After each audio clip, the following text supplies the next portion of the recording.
I have been to many concerts in my lifetime, as I'm sure most of you guys have as well. Rock concerts, rap concerts, festivals. I've even been to my fair share of country music concerts. Me personally, I've never been a big fan of country music, but the shows aren't so bad when you're seeing it live. At least not all of them anyway. Concert tickets are expensive. For some people, they are prohibitively expensive.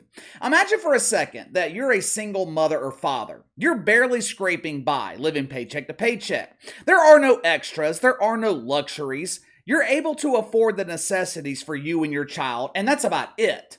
Let's assume for a second that you got a teenage daughter, 16, 17, 18 years old. Like most teenage girls, your daughter is a big fan of Taylor Swift. I've never understood the appeal of Taylor Swift, but to be fair, I'm not supposed to. 38-year-old men aren't exactly her target demographic.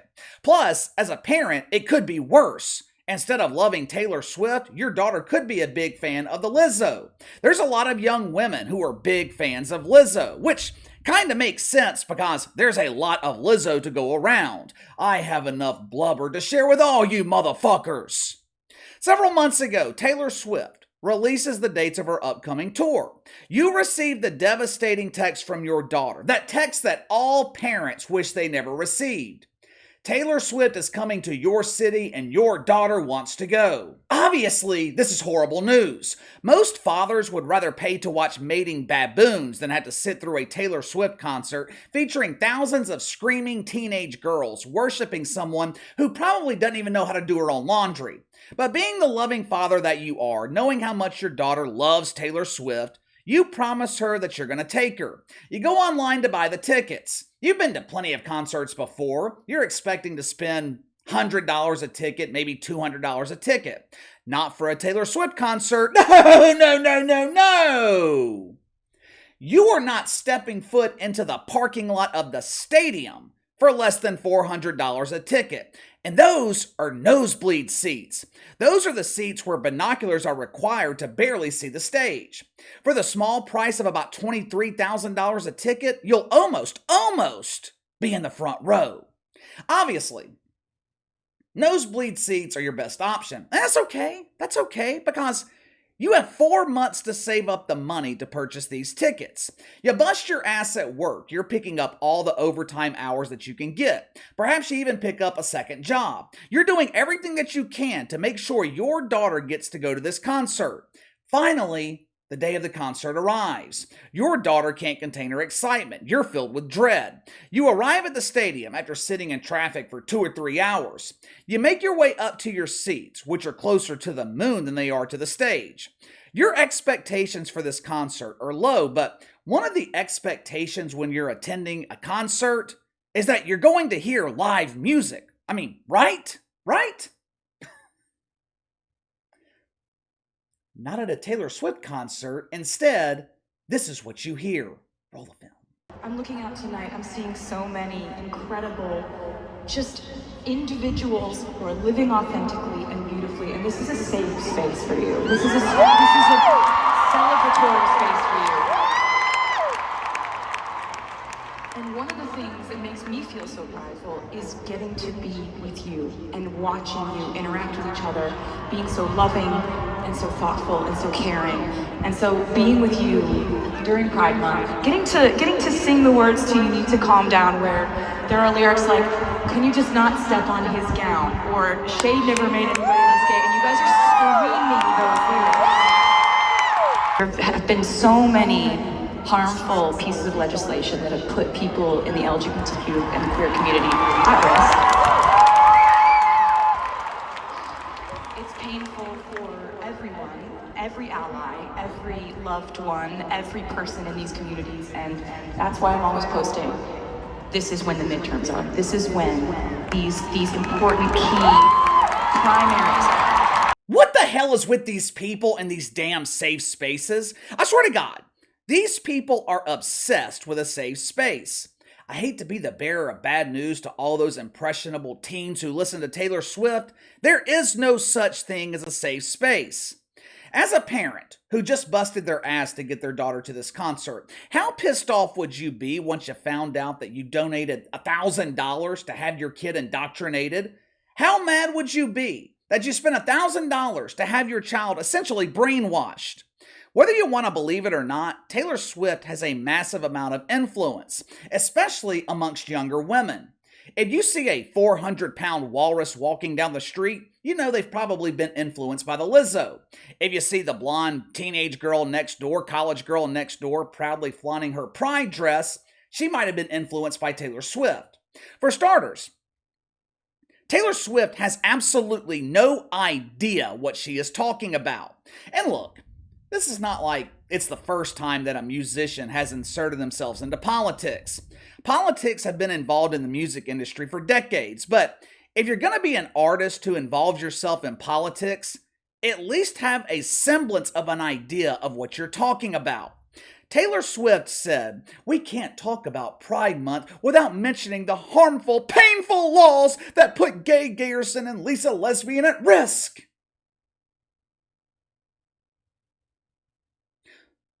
What laws is she talking about? Someone please tell me one law, one piece of legislation that puts members of the LGBT community at risk. Recently, the only people that seem to be put at risk are young women. The same young women who idolize Taylor Swift. The same young women she pretends to be fighting for. I am a proud feminist. I have yet to see Taylor Swift speak out against the involvement of men in women's sports. Matter of fact, she seems to be doing the opposite. I would imagine that most parents think it's safe for their kids to listen to Taylor Swift. I'm going to give you a brief synopsis of what Taylor Swift has been fighting for over the last few years. Then you can decide for yourself if Taylor Swift is really this all-American Christian girl that she claims to be. For the first 10 to 15 years of her career, Taylor Swift stayed out of politics. She was often criticized for her pretend white privilege. The mainstream media accused her of being the poster child for the alt-right and neo-Nazi movement. The media called her the Aryan goddess. At least they called her a goddess and didn't misgender her by calling her a god. But her decision to stay away from politics, it began to shift around 2018. Like most shitfucks, Taylor Swift was emotionally triggered after Donald Trump was elected in 2016. During the fall of 2018, she urged her millions of followers to vote for Phil Bredesen and Jim Cooper in the state of Tennessee. I mean, that's not really all that big of a deal, right? It wasn't the endorsements, though, that caught my attention. It was the reasoning behind the endorsements. Since this was the first time she endorsed political candidates, Taylor Swift, she explained why she was doing so. "I believe in the fight for LGBTQIA $ rights. Also, we cannot forget those who identify as the plus plus. I also feel strongly about the systemic racism we see in this country, especially under the Trump administration. Orange man bad!" What LGBT rights is Taylor Swift fighting for? Hell if I know! I thought they already attained all these rights. I saw a female identifier on the news last week that married herself. And I'm not making that up. This woman actually married herself. My first question was, what happens when she files for divorce? June of 2019, Taylor Swift. She writes a letter to her senator, urging him to support the Equality Act. Now, this legislation was designed to protect transgender people from discrimination. They're also trying to use it to give transgender people the right to compete in sports with the gender they choose to identify with. A couple of weeks later, Taylor Swift releases a music video for her song, "You Need to Calm Down." This is another lecture to her fan base regarding the rights of the LGBT community that already exist.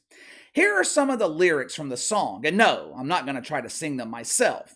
"You are somebody that we don't know, but you're coming at my friends like a missile." Missile. Missile. I swear, these people are obsessed with anything that resembles the woke wiener. Taylor Swift, she also promotes the organization GLAAD in the song. Now, this is the same group that used to protest outside the Grammys anytime Eminem performed. Fast forward 20 years later, members of GLAAD sitting in the front row. August 2019, Taylor Swift calls the presidency of Donald Trump, "Orange man bad." She calls his presidency an autocracy. I would be willing to bet Taylor Swift doesn't even know what the fuck that means. During an interview with The Guardian, not to be confused with The Indian, The Guardian asked Taylor Swift what she meant by her comment. We are supposed to be a democracy, not an autocracy. We are supposed to be allowed to dissent, disagree, and debate. Interesting.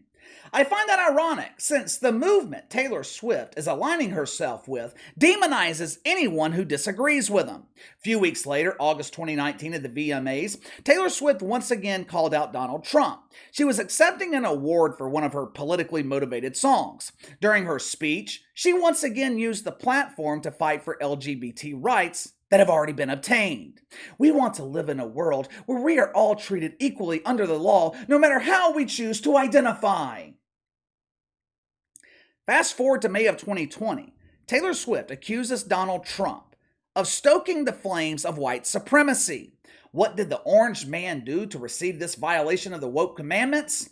He condemned BLM riots that were destroying major cities across America. Yeah.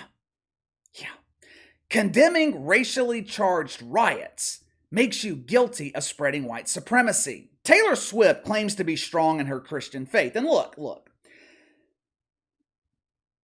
I don't like to speculate or criticize anyone based on their religion, but looking at the past 5 years, the only church I see Taylor Swift attending is Woke United Methodist. She's pro-choice. I have yet to see a Christian pastor who spoke publicly in favor of abortion.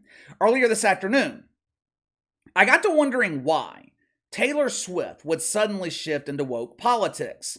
As a pop music artist, you want to make music that appeals to everyone. That's why it's called pop music, popular music. I got to digging into the demographics of her fan base. Imagine my surprise when I discovered that 55% of her fan base are woke. Maybe this was a business decision. I don't know. I know if I paid thousands of dollars for concert tickets, I would be pissed off to receive a lecture from an unqualified professor. But give me your thoughts. Taylor Swift lectures her fan base on the importance of fighting for LGBT rights. Can anyone tell me what rights they're fighting for? If you can name one right that I have, that you have, that LGBT people don't have, let me know in the comments below. Make sure to like and subscribe. Click the notification bell to receive all notifications from the channel. Best way to contact me is by email at btlkc84@gmail.com, kc_btl84 on Twitter. I'll see you guys tomorrow.